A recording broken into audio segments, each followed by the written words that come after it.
Chapter 27.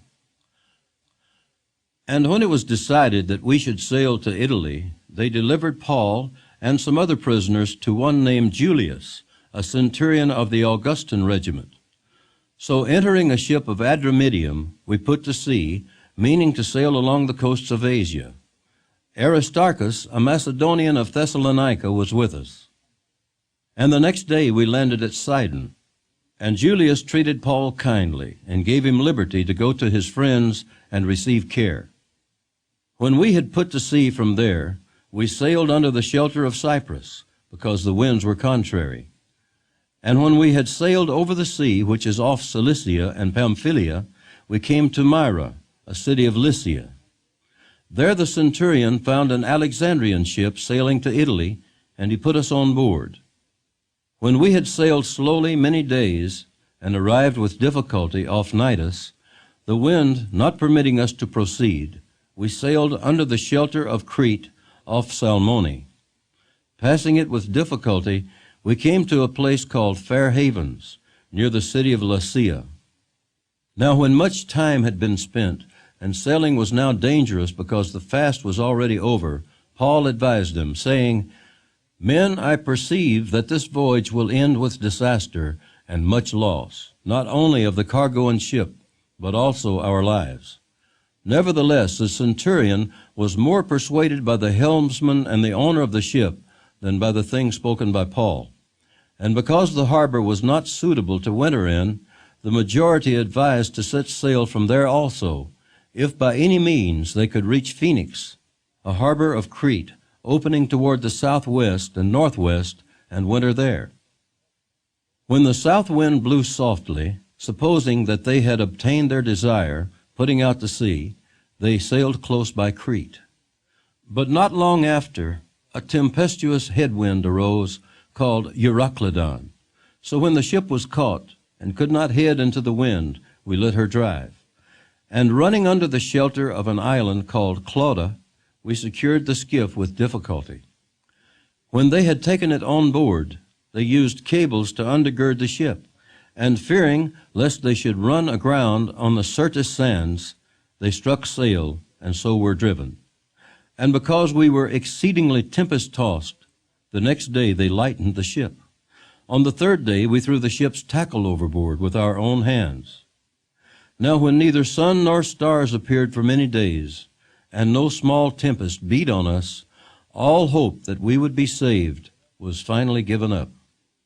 But after long abstinence from food, then Paul stood in the midst of them and said, Men, you should have listened to me, and not have sailed from Crete, and incurred this disaster and loss. And now I urge you to take heart, for there will be no loss of life among you, but only of the ship. For there stood by me this night an angel of the God to whom I belong and whom I serve, saying, Do not be afraid, Paul. You must be brought before Caesar, and indeed God has granted you all those who sail with you. Therefore take heart, men, for I believe God that it will be just as it was told me. However, we must run aground on a certain island. Now when the 14th night had come, as we were driven up and down in the Adriatic Sea, about midnight the sailors sensed that they were drawing near some land. And they took soundings, and found it to be 20 fathoms. And when they had gone a little farther, they took soundings again, and found it to be 15 fathoms. Then fearing lest we should run aground on the rocks, they dropped 4 anchors from the stern, and prayed for day to come. And as the sailors were seeking to escape from the ship, when they had let down the skiff into the sea, under pretense of putting out anchors from the prow, Paul said to the centurion and the soldiers, Unless these men stay in the ship, you cannot be saved. Then the soldiers cut away the ropes of the skiff and let it fall off. And as day was about to dawn, Paul implored them all to take food, saying, Today is the 14th day you have waited and continued without food, and eaten nothing. Therefore I urge you to take nourishment, for this is for your survival, since not a hair will fall from the head of any of you. And when he had said these things, he took bread and gave thanks to God in the presence of them all. And when he had broken it, he began to eat. Then they were all encouraged, and also took food themselves. And in all we were 276 persons on the ship.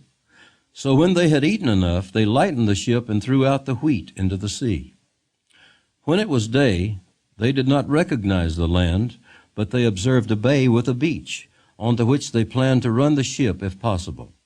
And they let go the anchors and left them in the sea, meanwhile loosing the rudder ropes, and they hoisted the mainsail to the wind and made for shore. But striking a place where two seas met, they ran the ship aground, and the prow stuck fast and remained immovable, but the stern was being broken up by the violence of the waves. And the soldiers' plan was to kill the prisoners, lest any of them should swim away and escape.